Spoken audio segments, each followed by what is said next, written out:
어떻게 하다 보니까 여기 있는 맥북 프로 14인치와 여기 있는 맥 스튜디오까지 구매하게 되었습니다. 각각 거의 한 250만원, 250만원 하는데 둘이 합치면 500만원 가까이 되거든요. 근데 맥북 프로 16인치 최상급 모델이 500만원이 안 돼요. 그리고 맥 스튜디오보다 성능이 좋아요. 뭔가 이상한데 굉장히 바보가 된 기분이거든요. 지금이라도 이거 두 개 다 처분하고 그냥 맥북 프로 16인치 M1 맥스 모델로 가는 게 맞는 건가 싶기도 하네요. 안녕하세요, 잼테크 스튜디오의 잼입니다. 오늘은 제가 저번 영상에서 여러분들에게 말씀을 드렸던 대로 M1 칩셋을 탑재한 맥북 고르는 가이드라인을 한번 말씀을 드리려고 합니다. 이제 맥 시리즈가 생각보다 종류가 굉장히 많아졌습니다. 맥 자체를 사용한 지 꽤 몇 년이 지났음에도 저조차도 이제는 어떤 맥이 저에게 더 적합한지 어려울 만큼 좀 헷갈리는 부분들이 많거든요. 자, 일단 맥북 기준으로 봤을 때는 현재 공식 사이트 판매 기준 M1 에어, M2 에어, M2 13인치 프로, M1 프로 14인치, M1 프로 16인치, M1 맥스 16인치 총 6가지가 됩니다. 그래서 애플에 대해서 어느 정도 알고 있다고 생각하는 만큼 좀 잘 정리해서 여러분들에게 말씀을 드리도록 할게요. 자, 먼저 첫 번째로는 예산을 정하시면 조금 더 편해질 수 있습니다. 맥북의 기본 가격 시작은 200만원 이하부터 시작을 합니다. 정말 저렴하게 구매하신다고 하더라도 100만원은 기본으로 넘어가게 될 거예요. 그럼 100에서 200만원 사이에 구매할 수 있는 노트북 라인들이 있는데 그게 바로 에어라인 또는 13인치급 라인들이 되겠습니다. 자, 여기서 한 단계 위로 가게 되면 300만원 이하 정도를 생각하셔야 되는데 이 정도 라인대를 생각하신다면 이제 14인치 프로급을 생각하신다 이렇게 생각하셔도 괜찮을 것 같고요. 그것보다 좀 더 위로 올라간다면은 이제 맥북의 거의 최상의 클래스인 맥북 프로 16인치급을 생각하신다 이렇게 좀 생각을 하셔도 괜찮을 것 같습니다. 자, 이렇게 예산을 통해서 결정하시는 분들도 있겠지만 그렇지 않은 분들도 계시겠죠. 그래서 다음 단계를 또 참고하시면 도움이 될 것 같네요. 자, 두 번째는 용도 또는 목적에 대해서 생각을 해보시길 바랍니다. 아마 이 6종류의 맥북을 고를 때 여기서 제일 많이 갈라질 것 같은데요. 이 컴퓨터 또는 노트북 같은 경우 용도를 크게 3가지를 생각해 볼 수 있습니다. 첫 번째는 사무용 또는 학습용이 되겠고요. 두 번째 게임용, 그리고 마지막 세 번째가 작업용이 되겠습니다. 하지만 맥을 사용하시는 분들은 사실상 이 게임은 완전히 배제했다고 생각하고 있습니다. 저 또한 이 맥에서 게임을 제대로 해본 적은 없고요. 사실 해볼 생각도 안 하고 있었습니다. 게임을 하기엔 너무 가성비가 좋지 않은 그런 컴퓨터이기 때문에 이 부분은 철저하게 배제를 하고 그러면 사무 또는 학습용 아니면은 작업용 이렇게 크게 2가지로 생각해 볼 수 있을 것 같네요. 만약에 사무 또는 학습용으로 생각하고 계신 분들은 13인치급이 제일 적당합니다. 13인치급이라고 하면은 M1 에어, M2 에어, 그 다음에 M2 프로 총 3가지가 존재하게 되겠습니다. 자, 그럼 이 3가지 중에서 어떤 게 좀 제일 적합할까도 말씀을 드려보도록 하겠습니다. M2 13인치 프로 같은 경우는 정말 저는 추천드리고 싶지 않습니다. 일단 M2 에어와 M2 13인치 프로 2가지를 비교한다고 했을 때 메리트가 없어요. 가격은 이 프로 라인이 10만원 정도 더 비싼데 성능 차이가 정말 없어요. 한번 비교를 해보니까 거의 한 스피커 정도? 배터리가 조금 더 큰 거? 사실 근데 이게 10만원의 가치를 한다고 말하기는 조금 애매하기도 하고 그럴 바에는 그냥 화면이 조금이라도 더 큰 M2 에어가 훨씬 더 낫다 전 이렇게 생각합니다. 그러면은 M1 에어와 M2 에어가 어떻냐 또 이렇게 생각을 해볼 수가 있겠죠. 이 부분에 대해서는 이미 제가 2가지 컴퓨터를 사용해보고 여러분들에게 소개드린 적이 있습니다. 저는 이 부분에 대해서도 M1 에어가 더 가성비가 좋다라고 말씀을 드릴 수 있습니다. 가격 차이는 30만원 차이인데 사실 30만원 차이가 조금 무색할 만큼 둘이 너무나 비슷한 성능을 보여주고 있습니다. 정말 더 가성비 측면에서 생각을 하신다면 M1 에어가 사실 사무용, 학습용으로는 정말 좋은 컴퓨터라고 말씀을 드릴 수 있겠습니다. 그러면 M2 에어 추천 안 해? 라고는 또 아닙니다. M2 에어도 솔직히 좋습니다. 왜냐하면 언젠가 M1 라인들은 단종이 될 게 분명합니다. 그럼 M2 라인으로 확실하게 자리를 잡게 되겠죠.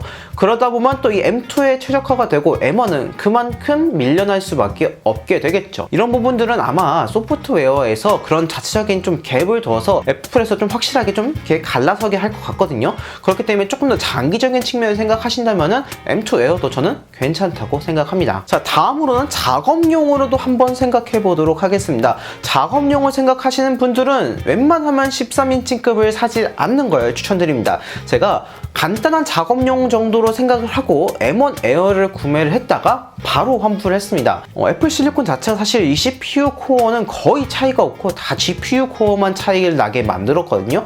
그래서 이런 부분들은 어느 정도 감안하고 사용할 수가 있는데 너무 불편한 게 있어요. 첫 번째로는 스피커, 두 번째로는 화면 크기가 되겠습니다. 일단 프로라인이 솔직히 스피커가 너무 좋고 에어라인이 상대적으로 좀 많이 안 좋다고 느껴졌고요. 작업하는 분들 화면 크기 진짜 중요합니다. 이게 작으니까 너무 답답해요. 사실 마지노선이 여기는 14인치라고 생각을 하거든요. 사실 14인치도 그렇게까지 막 원활하게 또 쾌적하게 할 수 있는 크기는 아니라고 생각해요.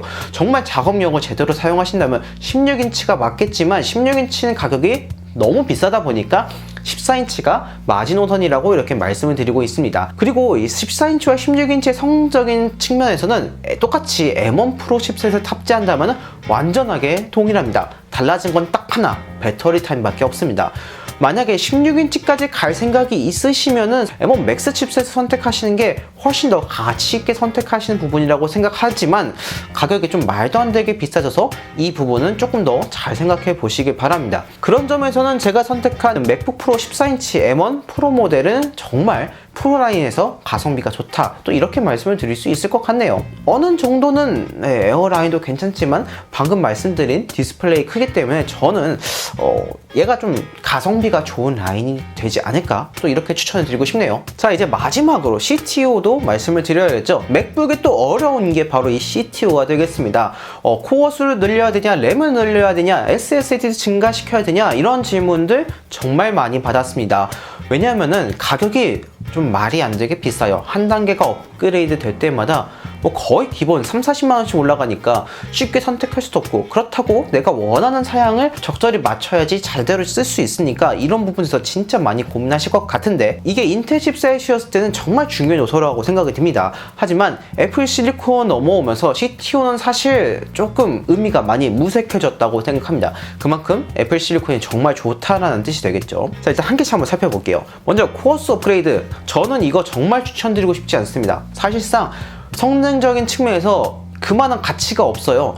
일단 코어 수를 업그레이드 한다고 하면은 기본 20-30만원이 들어간다는 것인데, 그렇게까지 20-30만원 들어갈 만큼의 뭔가 아웃풋이 나올 만한 성능 차이는 보이지 않습니다. 렌더링 같은 걸 한다고 하더라도 그래봤자 몇 초 차이, 1분 내외 차이 정도밖에 되지 않기 때문에 코어 수의 업그레이드는 솔직히 욕심이라고 생각이 듭니다. 저는 추천드리고 싶지 않습니다. 다음으로는 램입니다. 램도 조금 중요한 부분이 되겠죠. 램은 정말 본인이 필요하다고 하시면은 업그레이드 하는 것도 좋겠지만 저는 기본 사양도 나쁘지 않다고 생각합니다. 일단 에어라인 같은 경우는 사무용 학습용으로 나왔다고 말씀을 드렸잖아요.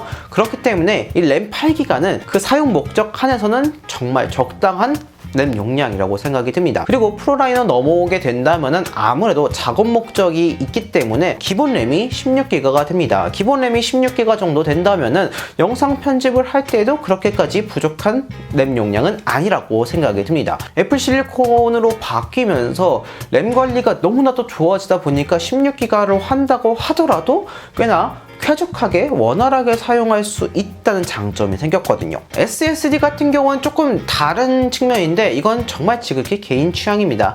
여러분들이 SSD 용량이 많이 필요하다 하시면은 당연히 큰 걸 사는 게 좋겠고, 아니다 하시면은 기본 걸 사도 괜찮습니다. 이거는 정답이 없는 부분이라고 생각이 듭니다. 자, 그러면 마지막 M1 프로냐 M1 맥스냐 이 선택도 남았죠. 성능적인 측면을 고려하신 분들에게는 M1 프로보단 M1 맥스를 선택하시는 것도 좋겠다라고 조금 더 강력하게 말씀을 드릴 수 있을 것 같아요. 다만 코어 수 업그레이드를 하시기보단 차라리 이렇게 칩셋 자체가 업그레이드 되는 거는 저는 적극적으로 추천드리고 싶습니다.